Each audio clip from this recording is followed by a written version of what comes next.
Victime d'une importante affaire d'escroquerie, j'ai eu l'occasion de recevoir un certain nombre de documents concernant cette affaire, jusqu'au jour où j'ai été très interpellé par les conclusions d'un avocat adverse. Et ces conclusions m'ont attiré l'œil sur un triangle avec des étoiles figurant en milieu de page. Je n'ai pas compris ce que ça signifiait, et pourtant j'en avais déjà vu dans bien d'autres jugements ou dans bien d'autres conclusions d'avocats. Ce qui est très intéressant dans ces signes maçonniques, c'est qu'en définitive, à l'origine, on appelle ça un cul de lampe. C'est-à-dire ça sert à séparer les paragraphes, mais la pointe doit être en haut et doit être, si vous voulez, les astérix doivent être très resserrés. Et alors là, c'est carrément dénaturé en définitive. Donc c'est certainement un signe de reconnaissance. D'autant plus que l'on remarque que, si vous voulez, ces étoiles sont placées à des endroits très précis. Dans cette affaire d'escroquerie dont j'ai été victime, l'avocat de la partie adverse, entre l'audience correctionnelle de première instance et le délibéré, adressait, ce qui pourtant est interdit par la loi, un courrier à la présidente du tribunal correctionnel sur lequel on voit un signe, 2 signes, 3 signes, 4 signes, encore des étoiles et toujours des étoiles. La signification de ces étoiles, disposées très souvent en triangle, la pointe en haut signifie que ce qui suit doit être lu avec attention par les frères maçons.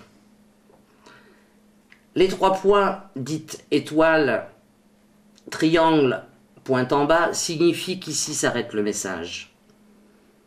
Les 3 points en ligne signifient, et c'est quand même très intéressant, que ce qui suit s'impose à tous les frères maçons et qu'ils doivent tout faire pour que ce message aboutisse, que le jugement soit justifié ou non, susceptible d'appel ou non.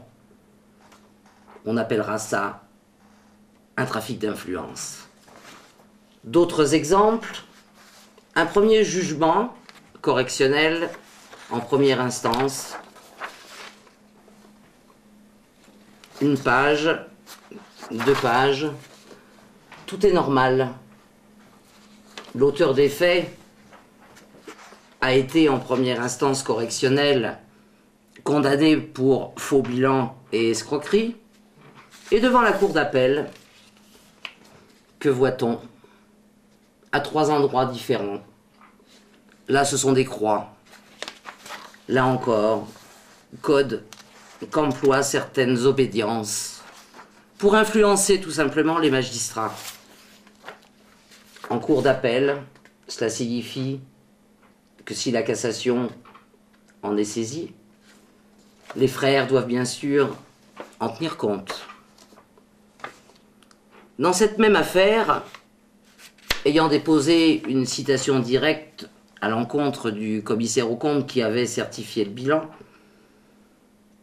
on a aussi d'autres repères dans l'ordonnance rendue par le juge d'instruction, 2 étoiles. Vous pourrez constater, et je vous invite à le faire, que sur ces ordonnances, souvent, vous avez bien évidemment une référence, entourée par 2 petits points. Là encore, ce sont des codes. À chaque fois, le justiciable perd dès qu'on voit arriver les étoiles. Dans d'autres conclusions d'avocats, en l'occurrence un avoué, qui s'avère d'ailleurs être le mien, lui aussi met 3 étoiles en ligne. Il s'agit d'un jeu de conclusion que la Cour aura pour procéder au jugement. Le mandataire liquidateur, dans ses conclusions, demande à être mis hors de cause et de condamner Mme Porteau à 1 000 € en vertu de l'article 700 du nouveau Code de procédure civile. Alors que ce personnage a été condamné en première instance et par la Cour d'appel pour faux bilan. Ce faux bilan, je veux dire, caractérise une banqueroute frauduleuse. Donc le mandataire liquidateur devait engager une procédure contre cette personne. Et cela n'a pas été le cas. Alors ça peut être qualifié comme trafic d'influence, et c'est réprimé par le Code pénal, et notamment par l'article 432-11, qui punit de 10 ans d'emprisonnement et à 150 000 € d'amende. Et si on prend l'alinéa 2 de ce même article, il est bien spécifié, soit pour abuser de son influence réelle ou supposée, en vue de faire obtenir d'une autorité ou d'une administration publique des distinctions des emplois des marchés ou de toute autre décision favorable.